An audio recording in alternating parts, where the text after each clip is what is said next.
સમાચાર સુરેન્દ્રનગરથી પ્રાપ્ત થઈ રહ્યા છે। સુરેન્દ્રનગર કે જ્યાં ફરી એક વખત ભાજપના સદસ્યતા અભિયાનને લઈને સવાલો ઊભા થયા। જિલ્લાની સ્કૂલોમાં ભાજપનું સદસ્યતા અભિયાન યથાવત છે। સુરેન્દ્રનગર જિલ્લાની શાળામાં ખાનગી શાળાના ગ્રુપમાં સદસ્યતા અભિયાનના મેસેજ વાયરલ થયા છે। 2 દિવસ પહેલા જાણીન્દ્રા ગામની માધ્યમિક શાળામાં વિદ્યાર્થીઓને સદસ્યતા અભિયાનને લઈને મેસેજ મળ્યો હતો અને તેને લઈને સવાલો પણ ઊભા થયા અને હજી તપાસ પણ ચાલુ છે। ગણતરીના દિવસોમાં જ સુરેન્દ્રનગરની ખાનગી શાળાના ગ્રુપમાં સદસ્યતા અભિયાનના મેસેજ વાયરલ થતા ફરી એક વખત સવાલ ઊભો થયો છે।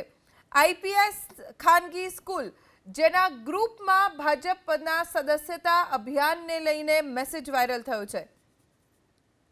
બે દ્રશ્યો આપ જોઈ રહ્યા છો। સુરેન્દ્રનગર શહેરની આઈપીએસ સ્કૂલ અને સુરેન્દ્રનગરના વઢવાડની અણીન્દ્રા સ્કૂલ કે જ્યાં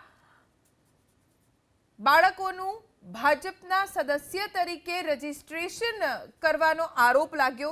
સમગ્ર મામલે જિલ્લા શિક્ષણ અધિકારીએ તપાસના આદેશ આપ્યા છે।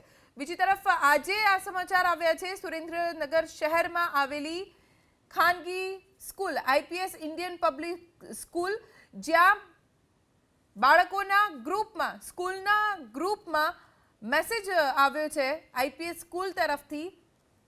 ભારતીય જનતા પાર્ટીના પ્રાઇમરી મેમ્બરશિપ કેમ્પેનને લઈને લિંક તેમાં મૂકવામાં આવી છે અને એ લિંક ઉપર ક્લિક કરીને તમે ભાજપના સદસ્ય બની શકો છો તેવું આ મેસેજમાં લખવામાં આવ્યું છે।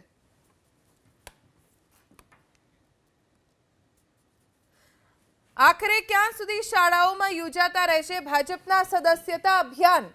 સદસ્યતા અભિયાન એ લોકો માટે છે કે જેઓ 18 વર્ષથી ઉપરના હોય, જેઓ મત આપવાનો અધિકાર ધરાવતા હોય। આ ખાનગી સ્કૂલ હોય કે સરકારી સ્કૂલ, બાળકો તો મત આપવાના નથી, તો પછી શા માટે શાળાઓના ગ્રુપમાં સદસ્યતા અભિયાનની લિંક્સ શેર થઈ રહી છે? અને સૌથી મોટો સવાલ તો આ સ્કૂલ ઉપર છે, કેમ કે ગ્રુપમાં આઈપીએસ સ્કૂલના કોઈ વ્યક્તિએ મેસેજ મૂક્યો હોય તેવું લાગી રહ્યું છે। તો સ્કૂલ શા માટે બાળકોને સદસ્ય બનાવી રહી છે ભારતીય જનતા પાર્ટીના?